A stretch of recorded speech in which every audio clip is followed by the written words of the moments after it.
the House Appropriations Panel resumed deliberations on the proposed 7.2 trillion national budget for 2027.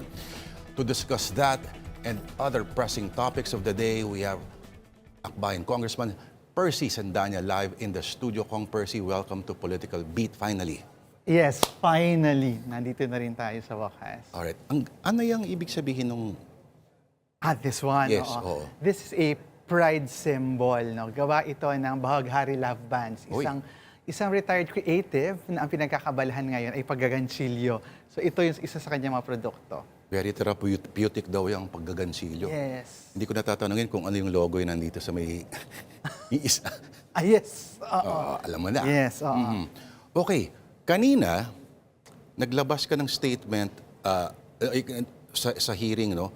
Ikaw ay nagsalita na zero ang nilagay na budget para sa capital outlay ng Commission on Audit, ang COA. Pwede mo bang ikwento sa amin at anong nangyari at anong reaksyon ng mga nakaupo sa panel? Talagang nabahala ako nung nag-report ang COA at sinabi nila, they were describing their budget pie. Kasi usually ang budget pie maraming hati eh. Pero yung nakita ko yung COA parang MOOE at saka PS lang. So bakit walang capital outlay? Usually kasi lagi may capital outlay ang budget ng isang ahensya ng gobyerno.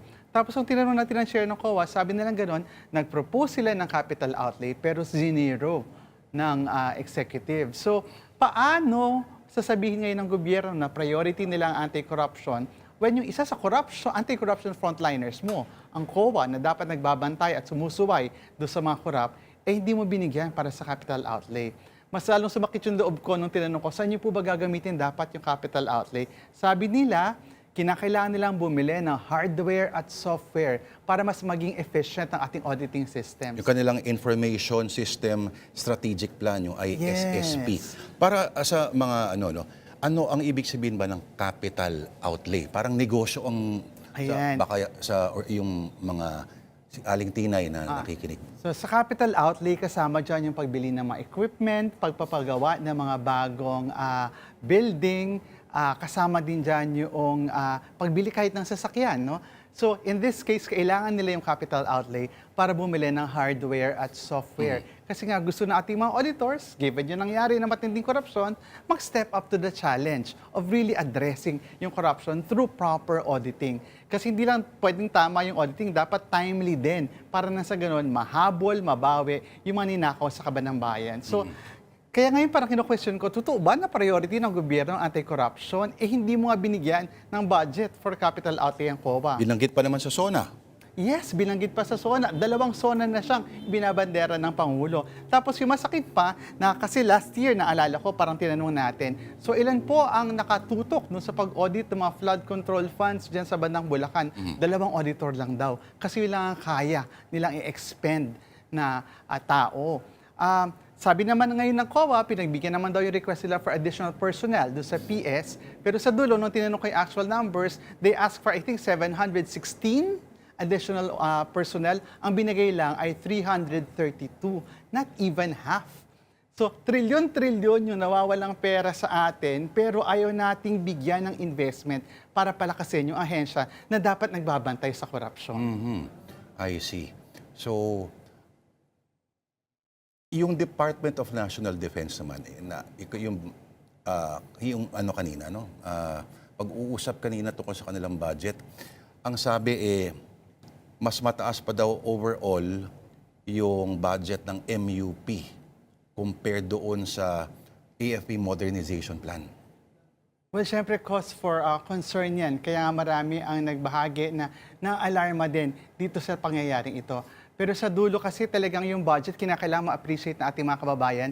Yan yung pinaka-konkretong expression ng priority ng isang gobyerno. So, huwag po tayong maniniwala na sinasabi nila na this is our priority unless lalagyan nila ng actual resources. Hindi yun ang priority. Para ka lang nagpapaaral Di ba? Sa mga anak mo, sabi mo, anak, priority ko pag-aaral mo. Pero kung sa iba mo dadalhin yung pera at hindi sa pag-aaral ng anak mo, hindi yun priority. Parang sa University of Casino mo pinag-aral yung anak mo, supposed.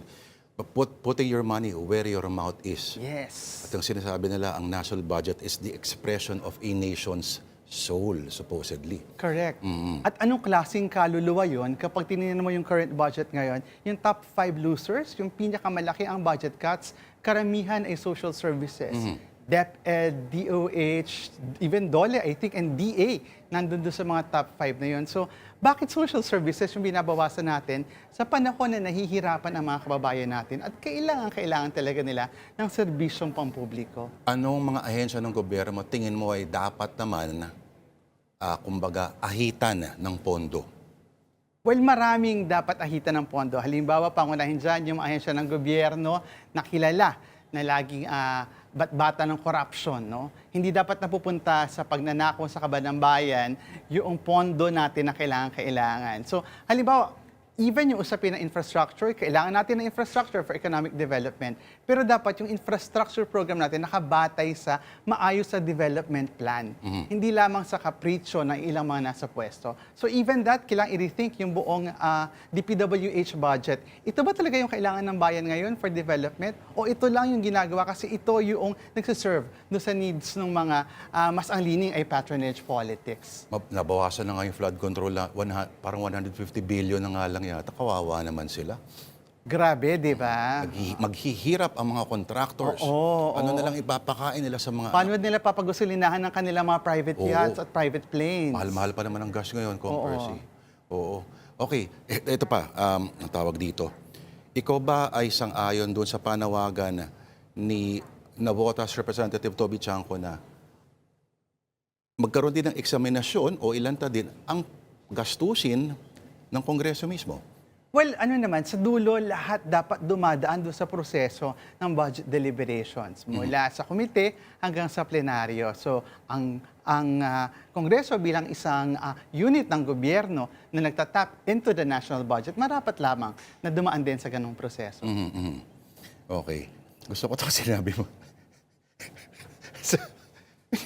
Yung ginawang tree planting activities, nag-surveillance. Yung Office of the Vice President. Nakita ba? Mukha namang malinaw. Walang nakitang tikbalang, walang mga tintik, walang mga nuno sa punso, no? So, Ang marami multo, ghost projects. walang iyak. Okay. Kakambyo tayo ng topic, Kong Percy, at alam ko marami pang... yung sa ombudsman pala, kamusta yung eksaminasyon ng budget nila? Well, very interesting. Kanina ni-raise ni Kong Chel Jokno yung isang area of improvement ng ombudsman, no? If I understand it correctly, hindi kasi ako nakaupo doon kasi sabay-sabay ang mga hearings, yung punto na ni-raise at eventually sinagot ni Ombudsman Boying Rimulya yung pangailangan ng isang unit para i-monitor talaga yung mga kaso at ano na yung status niya. At even those na tapos na yung mga kaso, ano yung status nila. I think may isang ganung initiative ngayon yung Ombudsman as part of the anti-corruption drive. At syempre kanina sa Ombudsman doon din nadinig yung soundbite na ang original epicenter ng flood control ay hindi pala sa Bulacan, kundi sa Davao. Yan yung isa sa narinig natin kanina at mukhang isa ito talaga doon sa tinututukan ng Ombudsman. Pero matagal naman na tayo naririnig ng bilyong-bilyong allocation ng flood control funds sa mga distrito ng Davao. Pero syempre, ang mas nakakalungkot, yung mga kapatid nating Davaoenyo, habang binigyan ng sangkatutak na pondo para sa flood control, ay nalulunod din sa baha. Involved ba rito yung isang best friend mo? I won't be surprised. I won't be surprised. O clue. Ang apelido niya ay nagsisimula sa letter D at nagtatapos sa Uterte. Yes. Yan. At least, clue yun, clue. Yes. At kongresista rin siya. Yes. Sa kasalukuyang Kongreso. Okay, At may kapatid din siya na second highest official of the land, a heartbeat away from the presidency. Napakahirap ng mga clue na yan, Kong Percy. Masyadong cryptic ang iyong mga binibigay. Oo, ng mga... at mahilig siya mag-tree planting ng mga money tree. Okay. Pangtawid, kumbaga ng paksa. Flood control, nung sa EDSA, biglang binaha, nawala ang mga, o nagkaroon ng biglang lunar surfaces ng mga EDSA. At sinabi, nako, yung kontratista daw nun, ito rin daw, Kong Percy, yung nagpetisyon na pigilan itong 85 pesos na nga lang na dagdag sahod sa mga manggagawa, pinigil pa. Of course, ba't 85? 200 pesos dapat. Okay. Siyempre, sinisiwalan mo pa lang yung tanong, umiinit na yung ulo ko. Sorry. Oo. Umiinit na yung ulo ko kasi hindi nga 85 pesos eh. 60 pesos lamang, 60. 65 pesos lamang yung partial na ibibigay this year. Kasi yung remaining 20 next year pa. So, 60 pesos kada araw yung kanilang nilabanan na ma-implement under the wage order ng ating wage board. So, kaya bukas, pagdating natin sa DPWH budget, yan ang isa sa una kong i-raise na issue. Bakit tayo nag-enter into contract sa isang kumpanya na hindi sumusunod sa mga utos at batas ng gobyerno? Bakit tayo nagbibigay ng pondo ng taong bayan para implement ang proyekto ng taong bayan sa isang kumpanya na hindi ginagalang ang batas natin? So, isang malaking kabalintunaan na isang contractor na nakikinabang ng milyon-milyon, baka nga bilyon-bilyon pa from government contracts, hindi kayang igalang ang karapatan ng mga manggagawa. At ang panig ninyo ay igigiit na pinagbabawal sa Article 126 ng Labor Code. Ng Labor Code, Ito yes. mga injunctions na ganito. Yes, ni-raise na rin natin ito sa Supreme Court. Nag-file na tayo ng letter sa Office of the Court Administrator. At para sabihin na baka po pwede niyong paalalahanan ang mga judges natin na ito ang provision ng Labor Code na bawal ang mga ganitong injunction pagdating sa mga wage order. Kasi ang mangyayari dito, kung pinayagan ito sa Maynila at pinayagan na nga na binbina yung taas sahod ng ating mga kababayan, abay, playbook na to ng mga malalaking kumpanya na halimbawa kung sa Calabarzon magkaroon ng similar wage hike, abay tatakbo lang sila sa RTC para mapigilan yung pagtaas ng sweldo ng ating mga kababayan. So, this sets a very dangerous precedent. Ba't kailangan, sa tingin mo ba kung ganito, kailangan pa natin ng mga wage board? Well, sa dulo naman, isa yan doon sa kinakailangan natin talagang bakahin. No? Una, ako tingin ko, hindi dapat wage board eh. Oo, kasi ang problema sa wage board, napakabagal ng proseso. Kasi tripartite yan, tapos hindi talaga siya responsive do sa immediate needs ng ating mga kababayan. Kaya nga makita mo, halimbawa, iba ang sahod dito sa NCR, tapos pag tumawid ka kabilang kalye, Rizal, iba din yung sahod kasi hindi na siya bahagi ng NCR. Pero ang presyo ng itlog dun sa kalsadang yon pareho lang. Correct. Kaya itong differences in terms of wage talagang isa rin yung dahilan ng congestion ng Metro Manila at ng NCR. Kasi nga, mas mataas ang sweldo dito. Muntik-muntikan nang nakapagpasa dati, no, ang Kongreso ng isang legislated wage hike din. Pero tinegi rin, eventually. Kung ako manggagawa, sino ba dapat sisihin ko? Kakulangan ng oras, kakulangan ng political will, o opposition from business? Well, sa dulo, ako ang sinisisi ko ay kakulangan ng political will. At mas lalo pa dahil alam natin na yung pressure para maitawid yung wage hike ng 19th Congress, yung pressure against legislating 200 peso wage increase ay galing sa economic managers ng gobyerno. So hanggang ngayon, sinisingil ko ang economic managers dahil ipinagkait natin yung salbabida doon sa mga nalulunod nating mga kababayan. Nalulunod na, hawak mo na yung salbabida, ipagkakait mo pa. An act most cruel from our economic managers. Pero ang strongest argument against the 200 peso increase, Kong Percy, ay hindi naman ang gagaling sa mga higanting korporasyon, kundi yung mga micro and small enterprises. Kasi maaring sabihin ng isa na sumusuporta ako sa 200 peso wage. Pero i-multiply mo ng 200 by 20 employees lang yan, manganganib ka kung maliit na negosyante ka lang. May mga provisions naman tayo for MSMEs no, pagdating dito.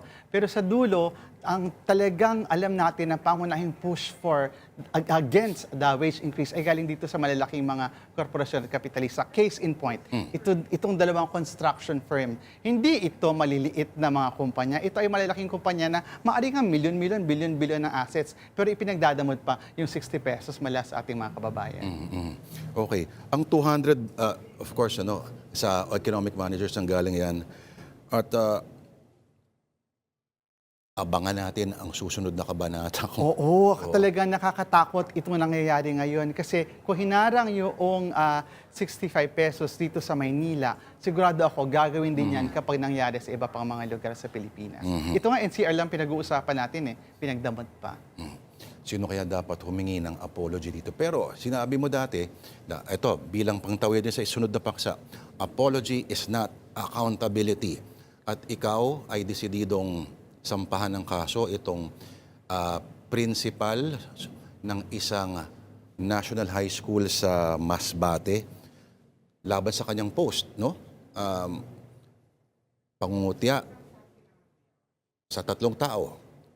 Kay Chel Jokno, congressman, kay ang political commentator na si Jess Palacis na homophobic ang slurs at sa kaso mo naman ang iyong physical, yung disability mo. Disability, no? yes. Yeah, so, hindi mo tinatanggap yung kanyang paghingi ng tawad.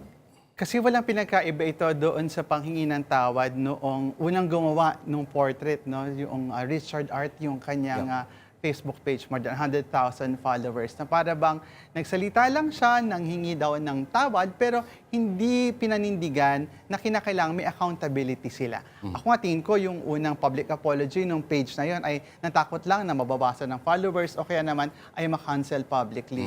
Ito naman sa principal, abay mas ibang kaso yan dahil educator ka, duty bearer ka, at principal ka pa, pero sa dulo, ikaw ay dapat nagtuturo ng magandang value sa ating mga estudyante, siya pa yung nauuna dito sa mga sa hindi magandang values na talagang hindi dapat nakikita kahit kanino, mas lalo sa isang person of authority. In this case, a principal. Ang weird, ano? Parang hindi nila pwede gamitin yung argument na personal freedom wall ko to.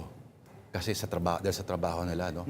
At mas mataas ang kailangang i-demand sa kanila na kumbaga moral accountability. Yes, the same with other public officials, no? Kaya nga halimbawa sa ngayon itong gusto nating mangyari ay hindi lamang mag-raise ng issue dahil na-offend ako. Mag-raise ng issue kasi may nakuha siyang harm sa iba pang mga taong tulad ko. PWD, stroke survivor. Kasi pag na-normalize talaga ito, wala nang katapusan. Kasi sa ngayon, parang ginagawa ng mga tao, katatawanan na lang talaga. Nung parang normal na nakikita na ginagawa ang punchline yung disability ng isang tao.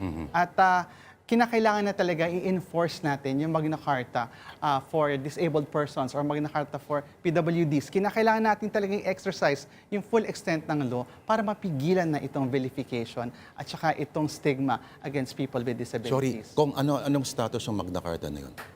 Yung Magna Carta na yon ay batas na, 90s pa yan, tas inamend siya eventually, mas nilinaw yung section about ito nga, vilification, discrimination, and stigma against people with disabilities. Tas mas nilinaw yung penal provision. So may multa, tapos may kulong mula first offense hanggang sa third offense. Pero, ang nangyayari kasi ngayon, parang burden pa talaga ng mga PWDs na mag-file ng kaso every time may nangyayaring ganito. Kaya nga yung isa natin tinitingnan ay hindi ba pwedeng motopropyo yung mga responsible government agencies, sila na yung mag-process ng ganitong mga complaints at concerns without the need for PWDs na pumunta sa kanila at magreklamo. Kasi hindi madali yun na ikaw ay magrereklamo, ikaw ay magsasampa ng kaso. Sino halimbawang ahensya ng gobyerno ang dapat manguna dito? Well, ako sa ngayon, masaya ako na naglabas ng malinaw na statement ng NCDA, yung National Commission on Disability Affairs. No? Pero I can imagine, mahalaga na yung mga PIDAW natin, mga PIDAW, SIDAW, yung mga Disability Affairs Offices at the provincial, city at municipal level sana ay mabigyan ng ganong capacity at ganong competency. Kasi nangyayari ito hindi lamang sa mga tulad ko na public figures, kundi mas lalo, imagine kung nangyayari ito sa isang pagawaan, sa isang eskwelahan o sa isang community.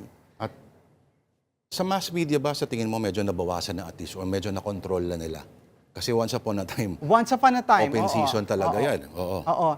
Once upon a time, talagang grabe yung physical comedy na disability talaga lagi yung punchline. At tingin ko kasi ngayon, dahil sa social media, mas mabilis na call out yung mga mainstream shows. Pero at the same time, dahil sa social media, mas mabilis din kumalat yung ganitong mga materials at ang paggawa ng ganitong mga materials. Yung pagsampa mo ng kaso, hindi ba retroactive dapat din yan? kumbaga, dapat makover din yan yung isang senador na nagtatago ngayon. Yes, ayan, oo. Yung nagbanta. Sa totoo lang, parang ngayon reflecting on it, parang regret ko ngayon na hindi ko siya sinampahan ng kaso nung panahon na yun. Oo. Oo. Nagsisisi ako na sana nasampahan ko siya ng kaso kasi mahalaga talaga na singilin yung mga tao na gumagawa nito. While some people are now saying na hindi, ano yan, dahil public officials kayo, fair game. Ako naman, handa ako makipagbardagulan ng buwanggang-buwangga, pero I draw the line talaga pagdating sa disability kasi hindi lang sa akin ang tama niyan. Ang tama niyan ay sa lahat ng mga tulad ko na mayroong physical disability. Okay. So, merong isang dating kongresista sa Cavite na nag-offer ng kanyang legal assistance if ever ikaw yung maghahabla. Reaction, seryoso kaya siya dito? Well, sana wag siya nangangako na hindi niya kayang tuparin, pero sa dulo naman, pwede naman niyang gawin yan kung naniniwala siya na okay lang talaga na gawing katatawanan ang disability ng mga tao. So, by saying so, it shows so much about who he really is. Okay, isa post mo, meron kang message of solidarity sa isang negosyo, no?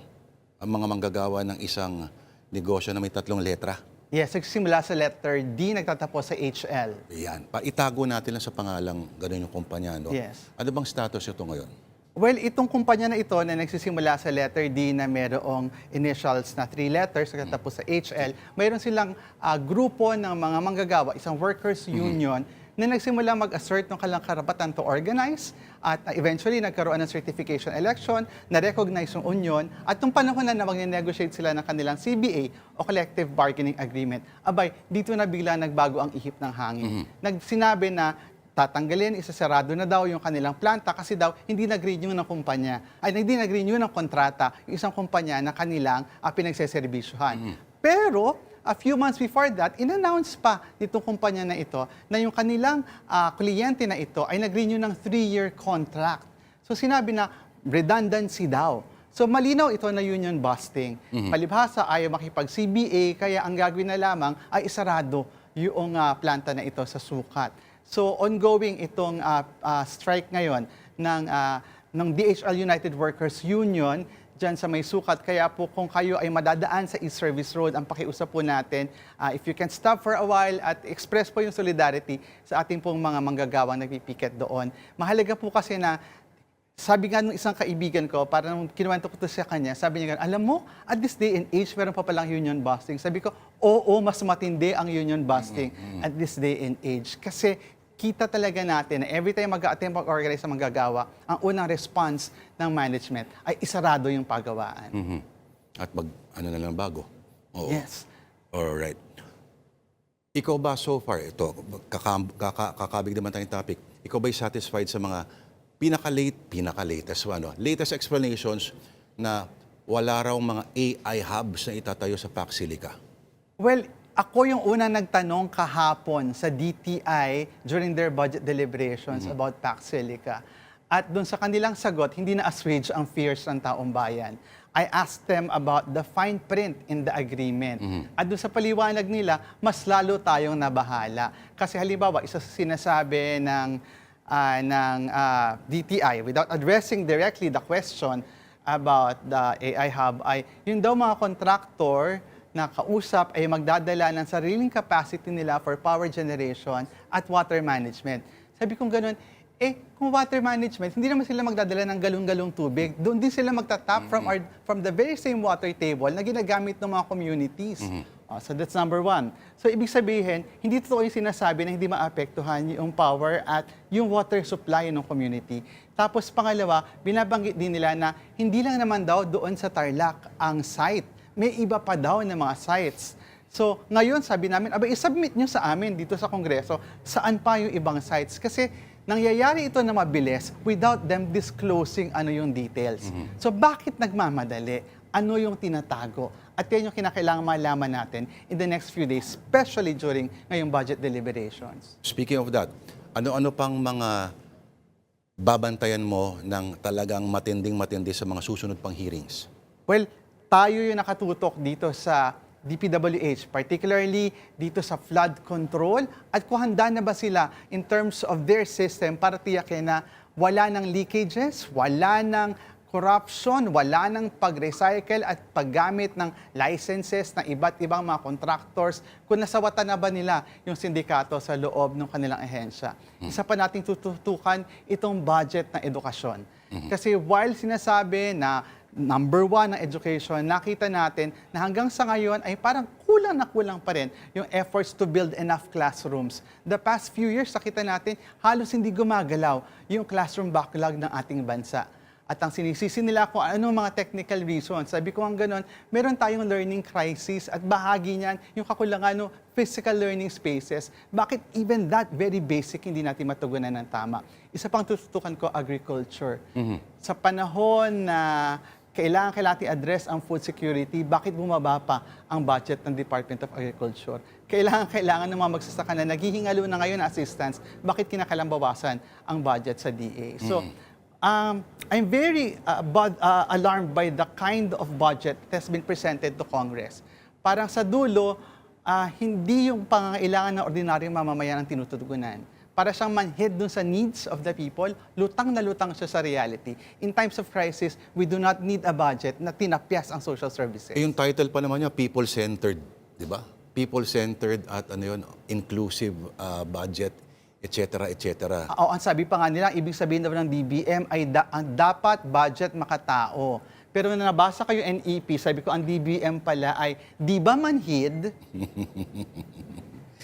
Mabilis lang. Bilang dating commissioner ng National Youth Commission, ano ang pwedeng gawin ng Kongreso, ng gobyerno, dito sa yung mga naging problema sa Tacloban at sa Zamboanga?